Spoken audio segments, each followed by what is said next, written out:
Assalamualaikum warahmatullahi wabarakatuh. Perkenalkan, nama saya Ardianita Purnamasari dengan NPM 202021500245 dari kelas X2B dengan dosen mata kuliah Bapak Irwan Siagian MPD. Baik teman-teman, di sini saya akan membahas tentang keadaan pita suara pada proses bunyi konsonan.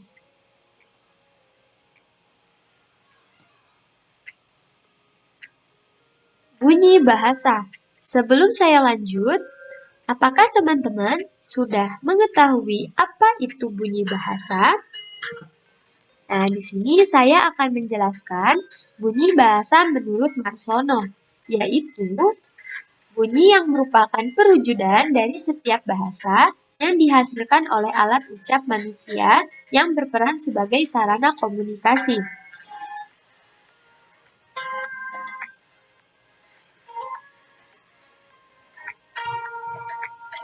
Bunyi bahasa menurut Cheyenne yaitu merupakan sarana komunikasi melalui bahasa dengan cara lisan. Dalam pembentukan bunyi bahasa ada 3 faktor utama yang terlibat, yaitu sumber tenaga, alat ucap, penghasil getaran, dan rongga pengubah getaran.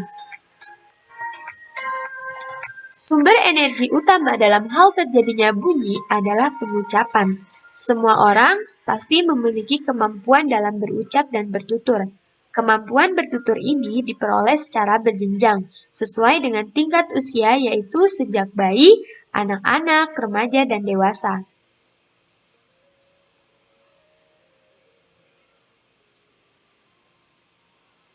Dalam linguistik dipelajari bahwa fonem setiap bahasa terbagi atas fonem segmental dan suprasegmental. Fonem segmental adalah fonem yang dapat dianalisa keberadaannya. Ia terdiri atas vokal dan konsonan. Sedangkan fonem suprasegmental adalah fonem yang keberadaannya harus berada bersama-sama dengan fonem segmental. Menurut Muklis, klasifikasi bunyi segmental didasarkan atas berbagai macam kriteria, yaitu yang pertama, berdasarkan ada tidaknya gangguan. Berdasarkan ada tidaknya gangguan, yaitu terjadi penyempitan atau penutupan yang dilakukan oleh alat-alat ucap atas arus udara dalam pembentukan bunyi. Yang kedua, berdasarkan pita suara.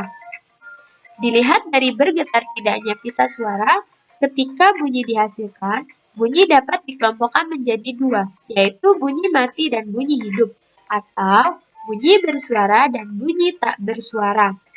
Selanjutnya, berdasarkan mekanisme artikulasi.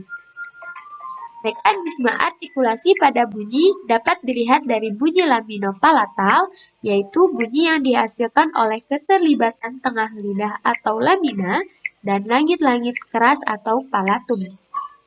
Dan yang terakhir, berdasarkan tinggi rendahnya lidah.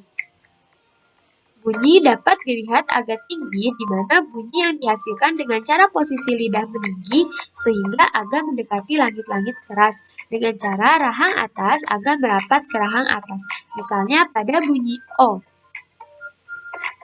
Kemudian, bunyi konsonan.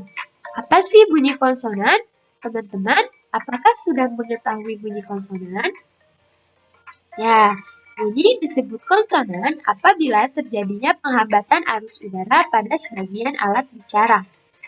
Bunyi konsonan keluar dari paru-paru dengan memperoleh rintangan atau hambatan, yang mana bunyi konsonan tersebut akan sangat bergantung pada peranan lidah sebagai artikulator dan sasaran titik artikulasi. Nah, apa sih itu artikulator? Teman-teman sudah mengetahui dan tidak asing ya kata artikulator ini. Nah, artikulator yaitu alat bicara manusia yang dapat bergerak secara leluasa atau aktif dan dapat menyentuh titik artikulasi serta dapat membentuk bermacam-macam posisi. Apa saja sih bagian artikulator? Yang pertama gigi bawah, kemudian bibir bawah, ujung lidah, depan lidah, tengah lidah, belakang lidah, dan akar lidah. Selanjutnya, apa itu titik artikulasi? Titik artikulasi yaitu alat bicara manusia yang menjadi pusat sentuhan dan bersifat statis. Apa saja sih yang termasuk titik artikulasi? Yang pertama, bibir atas, kemudian gigi atas, lengkung kaki gigi atas, langit-langit keras dan langit-langit lunak, serta anak tekak. Bunyi konsonan berdasarkan keadaan pita suara terbagi menjadi dua. Yang pertama, konsonan bersuara, dan yang kedua, konsonan tak bersuara. Apa sih konsonan bersuara?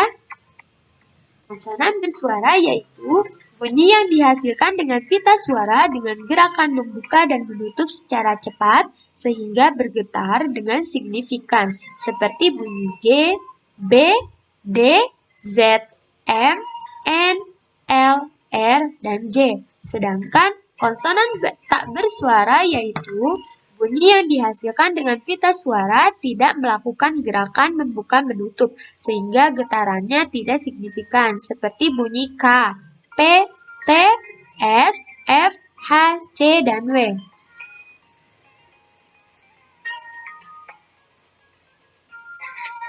Klasifikasi konsonan berdasarkan jenis hambat, rintangan, halangan, atau gangguan dari alat ucap.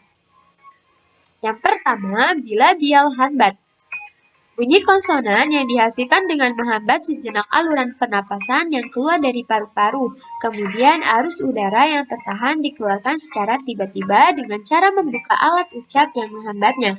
Bunyi suara yang dikeluarkan dengan menggunakan bibir atas dan bawah. Contoh dari konsonan ini yaitu P dan B.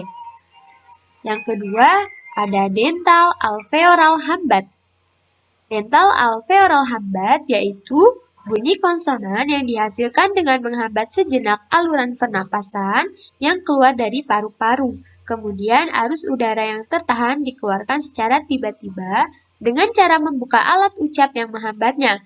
Bunyi yang digunakan dengan alat ucap antara gigi atas dan gusi dengan ujung lidah, yaitu bunyi T dan D. Kemudian ada velar hambat. Velar hambat yaitu bunyi konsonan yang dihasilkan dengan menghambat sejenak aluran pernapasan yang keluar dari paru-paru. Kemudian arus udara yang tertahan dikeluarkan secara tiba-tiba dengan cara membuka alat ucap yang menghambatnya. Bunyi yang dikeluarkan dengan menggunakan langit-langit lunak dengan lidah bagian belakang. Kelompok konsonan yang termasuk adalah huruf G dan K. Kemudian ada glotal hambat. Glotal hambat yaitu bunyi konsonan yang dihasilkan dengan menghambat sejenak aluran pernapasan yang keluar dari paru-paru. Kemudian arus udara yang tertahan dikeluarkan secara tiba-tiba dengan cara membuka alat ucap yang menghambatnya. Bunyi ini dikeluarkan dengan cara mengeluarkan sedikit udara dari celah yang sempit di antara kedua pita suara. Kemudian ada konsonan frikatif dental alveoral. Konsonan frikatif dental alveoral yaitu bunyi konsonan ini terjadi karena arus udara mengalir melalui celah-celah jalannya pernapasan yang menyempit sehingga menimbulkan suara desis. Bunyi yang digunakan dengan alat ucap antara gigi atas dan gusi dengan ujung lidah. Contoh konsonan ini adalah S dan Z. Kemudian ada konsonan frikatif glotal. Konsonan frikatif glotal yaitu bunyi konsonan ini terjadi karena arus udara mengalir melalui celah-celah jalannya pernapasan yang menyempit, sehingga menimbulkan suara desis. Bunyi ini dikeluarkan dengan cara mengeluarkan sedikit udara dari celah yang sempit di antara kedua pita suara. Contoh konsonan berikut adalah H.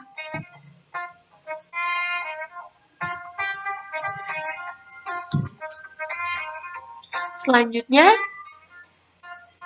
konsonan nasal atau semau bilabial, yaitu bunyi konsonan ini terjadi karena adanya penutupan rongga mulut oleh suatu bagian alat ucap, sehingga udara yang dari paru-paru tidak bisa keluar bebas melalui rongga mulut.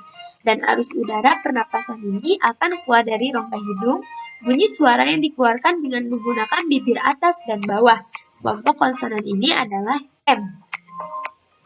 Kemudian, konsonan jentik dental alveolar, yaitu bunyi konsonan ini terjadi dengan cara merapatkan ujung lidah di sekitar gusi, lalu dengan ringan menjentikkan lidah ke arah sekitar gigi. Kemudian, bunyi dikeluarkan dengan menggunakan alat ucap gigi atas dan gusi. Contoh konsonan ini adalah R. Dan yang terakhir adalah bunyi semivokal atau handoin. Konsonan J termasuk kelompok Masastuon, yaitu bunyi konsonan frikatif. Semivokal J hampir sama dengan konsonan frikatif palatal C. Perbedaan antara konsonan C dengan semivokal J, kalau konsonan C termasuk bunyi yang tidak bersuara, sedangkan semivokal J bersuara. C dan J. C, J.